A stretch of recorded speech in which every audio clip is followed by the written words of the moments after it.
ACLU sues Homeland Security over Stingray phone surveillance. Civil liberties advocates want to uncover phone surveillance practices. Cutting corners. Stingrays are nothing new, but their use by law enforcement is still shrouded in secrecy, even after numerous attempts to regulate them. Civil rights advocates have long called for more transparency on the matter, but after seeing how difficult it is to get access to public records pertaining to the use of cell site simulators by CBP and ICE, the American Civil Liberties Union are suing the two government agencies in an effort to bring that information to light. Privacy seems to be at a premium these days, and even big tech companies that are the biggest proponents of more stringent rules don't always practice what they preach.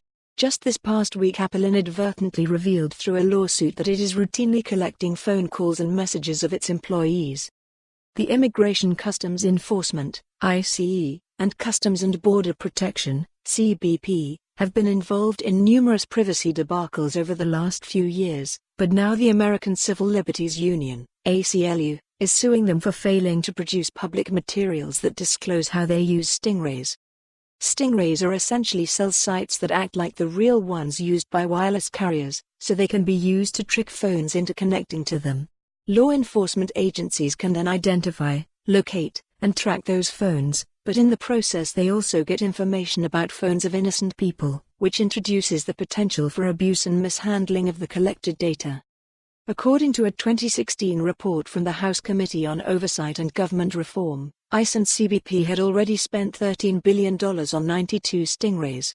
Keep in mind that these are also able to observe call records and text messages, and history shows the two agencies aren't doing their best job to protect the data they collect.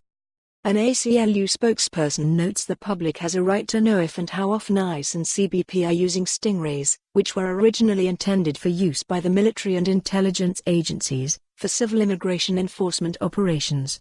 The Civil Liberties Group is asking the two agencies to sound off on what steps they have taken to ensure stingrays aren't used against innocent bystanders, and whether they disclose their use in immigration court proceedings. We know stingrays have been in use by law enforcement around the country to conduct surveillance operations, but this could quickly turn into a national security issue.